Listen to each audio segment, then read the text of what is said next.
Thank you and good evening. My name is Nicholas Bartel. I'm a junior and a triple major in political science, environmental studies, and Spanish at Washington Jefferson College in Washington County. I also serve as the president of the Washington and Jefferson College Student Voting Coalition. As well, I'm also a democracy fellow with the Campus Vote Project, which is part of our nonpartisan parent organization of the Fair Election Center.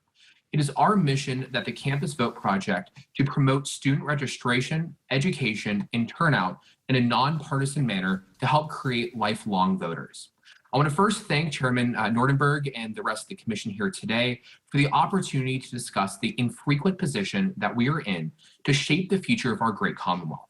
I come here with the hope that even though some members of the commission may disagree on social and economic issues, the idea that increasing political participation of all young people and all people in general is something we can work towards together.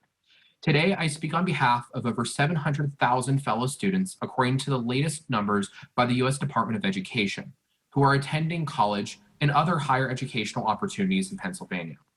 After speaking with students from around the state, there is a clear and present need for this commission to ensure that colleges, technical schools, and other higher education centers are not broken up into multiple districts, as they're all vital communities of interest.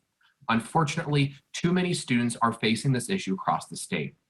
At the University of Pittsburgh at Greensburg, the campus is actually split with about half a dozen residence halls being represented by Representative Nelson, while the residence halls on the other side of the campus are represented by Representative Rossi. At the main campus of Penn State, not only is their campus split like the University of Pittsburgh at Greensburg, but it's gotten to the point where a third of Earl Hall, a freshman dorm, is in Representative Benninghoff's district, while 2/3 of that exact same building are in District 77, represented by Representative Conklin. Sometimes not all students can be good roommates to each other and can get reassigned to another dorm, potentially in a different district. In these cases, they can be actually unaware of this issue and denied access at the polls. A study from Tufts University in 2016 found that 1 out of every 4 students who were registered and did not vote in the 2016 elections were cited as not being able to find their polling place as the reason for not voting.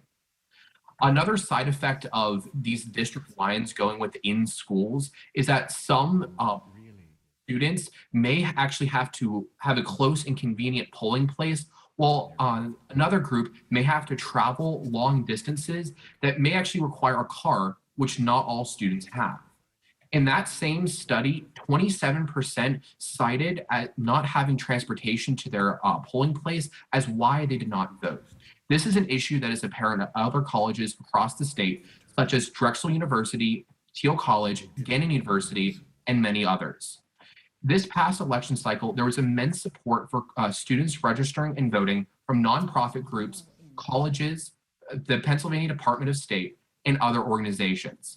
A report from Tufts University finds that there was a 17% increase from 2018 to 2020 in student voting, which actually brought around 120,000 more students in Pennsylvania to vote for their first time. This shows that when the process is easier to vote, students actually turn out to vote. But why should higher education institutions be a community of interest?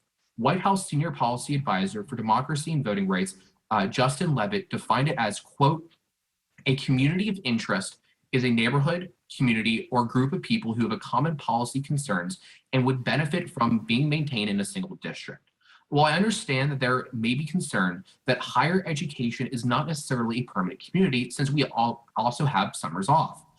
However, the Supreme Court has ruled in Sim versus United States that higher education campuses are a bona fide residence. Thus, we must be considered as such in the eyes of the law. The second part of the definition is that we must have common policy concerns which students have with higher education, such as issues on federal and state financial aid, or ensuring that students can find a job once they graduate.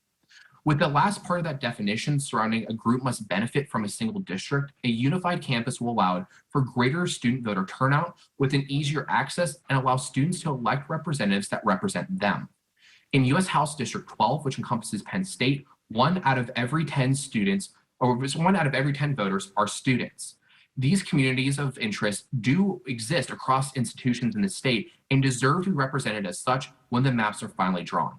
So it is with this that I ask the Commission to be allowed to allow all higher education institutions to be considered a community of interest, given its importance to help our young voters create a pattern of lifetime voting and do their duty as American citizens. Thank you, Chairman Nordenberg and the rest of the Commission here for giving me the opportunity to speak, and I'd be happy to answer any questions you all may have. Thank you. Thank you very much, Nicholas. When I was Dean of the Pitt Law School, we used to get very good students from W&J. Is that in your future? I was definitely looking to potentially go. I know my advisor, Dr. Masawa, he heavily encouraged University of Pittsburgh for that. You know, I do also have to commend you for working into your remarks both Senator Ward's district and Leader Benninghoff's district. You're the only one who's done that, and we'll see if anyone yet to come can hit 3. I also noticed that some of the colleges were actually your alma maters as well. So I kind of wanted to throw that in there as well. Thank you again.